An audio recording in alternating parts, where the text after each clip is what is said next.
ସାଙ୍ଗମାନେ ଆପଣମାନଙ୍କ ଭଲ ପାଇବା ପାଇଁ ଆମ ଚ୍ୟାନେଲ ଆଜି 5,000 ସବସ୍କ୍ରାଇବରେ ପହଞ୍ଚିଛି। ସବୁବେଳେ ଆମକୁ ଏଇଭଳିଆ ଭଲ ପାଇବା ଦିଅନ୍ତୁ। ଆମେ ବି ଆପଣମାନଙ୍କୁ ହସିବାକୁ ସବୁବେଳେ ଚେଷ୍ଟା କରିବୁ। ଯଦି ଆମ ଭିଡ଼ିଓ ଭଲ ଲାଗୁଛି କମେଣ୍ଟ କରିବାକୁ ଭୁଲିବେନି। ଅଇଲେ କେନୁ ନଟିଆ କୁଆଡେ ଗଲା? ତୁ କଣ ଏକା ଏକା ଆସୁଛୁ? ଅଇଲେ ନେವಲ ଲତିଆ ଟିକେ ଆତେନି କି? ଆଲେ ତାଙ୍କ ଗଲେ ତ କରିଦେଲି ତାଙ୍କ ଗଲେ ନା ହଇରେ କେନୁ କୁଆଡେ ଗଲା କିରେ? ଆଲେ ତୁ ତ ତାଉତି ମୁଁ ତ ତାଇତି ମୁଁ କେମିତି ଜାଣିନି ବା? ମୋ ନାଁ ନଟିଆ, ମୋ ଭାରି ନଟ ଖଟିଆ।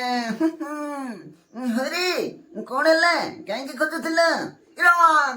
ଆରେ ହେ ଖୋଜିଲା ବଳଦ ଖୋଜିଲା ଟାଇ।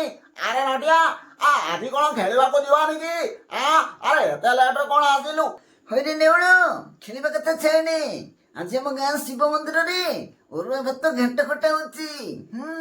ମୁଁ ପୁରା ପେଟି ଖାଇକି ଆସିଲି। ଅଇଲେ ଲତିଆ ଆଲେ ତୁ ଏକା ଏକା ତାଙ୍କି ଖାଇଦେଲୁ ଆମକୁ ଡାକିଲୁନି? ଅଇଲେ ନେवल ଏ ତାଙ୍କ ତାଲ ତାଲ ଆମେ ତାଲ ଖାଇକି ଆସିଆ। ହଁ ଗେଣ୍ଡୁ ଭାଇ, ଚାଲେ ଚାଲେ ଶୀଘ୍ର ଚାଲେ, ନହେଲେ ସରିଗଲେ ଶେଷକୁ ପତର ଚାଟିକି ଆସିବାକୁ ପଡିବ। ଆରେ ହଁ ରେ, ଯାଉ ଯାଉ। ମିଛରେ କହି ଠକେଇ ଦେଲି, ବାଉଁଶ ଗଛରେ ଲେଖେଇ ଦେଲି। ବଢିଆ ମଜା ହଉଛି, ସମସ୍ତେ ମିଛ କହି ଠକେଇ ଦେଲି। ନଟିଆ ଭାଇ, ନଟିଆ ଭାଇ, ତୁ କାହିଁକି ଆମ ମାନଙ୍କୁ ମିଛ କହିଲୁ? ଆଜି କତରୁ ତୋ ସାଙ୍ଗରେ ଆମେ କେହି କଥା ହବୁନି। ଗେଣ୍ଡୁ ଭାଇ, ନୀଳ ଭାଇ, ଚାଲ ଚାଲ ଆମେ ଆମ ଘରକୁ ପଳେଇବା। ଆରେ ଶୁଣ ସମସ୍ତେ, ରାଗନି କି? ତମମାନଙ୍କ ସାଙ୍ଗେ ଟିକେ ମଜା କରୁଥିଲି ନା। ଗେଣ୍ଡୁ, ଗେଣ୍ଡୁ ଶୁଣୁ ଶୁଣୁ। লাই লাই ତ ତାଙ୍ଗଲେ ଆଦି କତଲେ ଆମେ କେହି କଥା ହବନି। ଆମକୁ ମିତା କହିକି ତକାଇ ଦଉଛୁ। ତୁ ତଲ ତା ତୁ ଆଉ କା ତାଙ୍ଗଲେ ତାଙ୍ଗ ହବୁ ଏକାଲା ପିଲା ତା। ଆରେ ବା, ବଢିଆ ପାମ୍ପୁଡି ଚାଟ ହେଇଛି ତ, ଖାଇବାକୁ ଇଚ୍ଛା ହଉଛି। ହେଲେ କଣ ହବ, ପାଖରେ ତ ପଇସା ନାହିଁ। ଆଇଡିଆ, କିଛି ଗୋଟେ ନୂଆ ଆଇଡିଆ କାଢିବାକୁ ପଡିବ। ମିଛ କହି କାହା କତିରୁ ପଇସା ଛଡିବାକୁ ପଡିବ।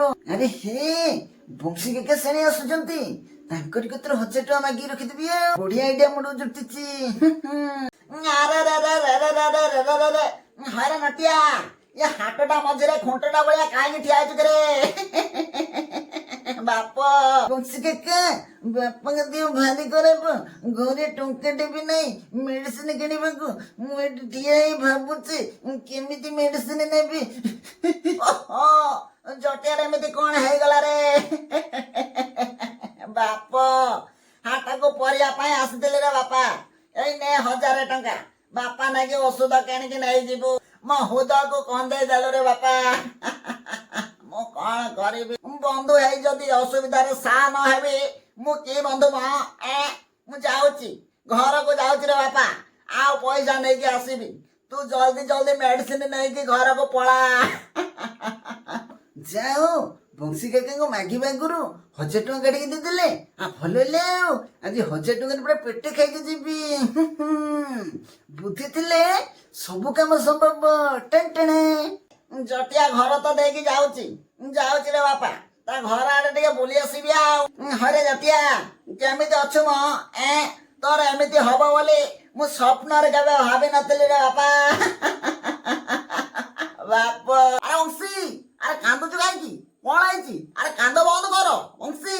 ବଂଶୀ, ହରେ ଜଟିଆ, ତୋ ଦିହ ପରା ଭଲ ନାହିଁ। ତୋ ପୁଅ ଆଉ ଟିକେ ହେଲା ଦେଖା ହେଇଥିଲା ରେ ବାପା। ମୋ ପାଖରେ କାନ୍ଦି ପକେଇଲା। ମୁଁ ତା କାନ୍ଦ ଦେଖି ଜମା ସହି ପାଇଲିନି।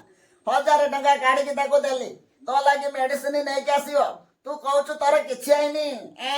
କଣ କର କହିଲ? ଆରେ ବଂଶୀ, ମୋର କିଛି ହେଇନି। ସେ ଟୁକା ନିଶ୍ଚୟ କିଛି ଗୋଟେ ବାହାନା କରିଛି। ଆଜି ଆସୁ, ତାର ଦିନକୁ ମୋର ଦିନେ। ଆମ ଭିଡିଓଟି ଆପଣମାନଙ୍କୁ କଣ କେମିତି ଲାଗୁଛି? ଯଦି ଭିଡିଓଟି ଭଲ ଲାଗୁଛି କମେଣ୍ଟ ବକ୍ସରେ ମତ ଦେବାକୁ ଭୁଲିବେନି। ରହିଲି, ଜୟ ଜଗନ୍ନାଥ। ପୁଣି ଦେଖାବା ନେକ୍ସଟ ଭିଡିଓରେ।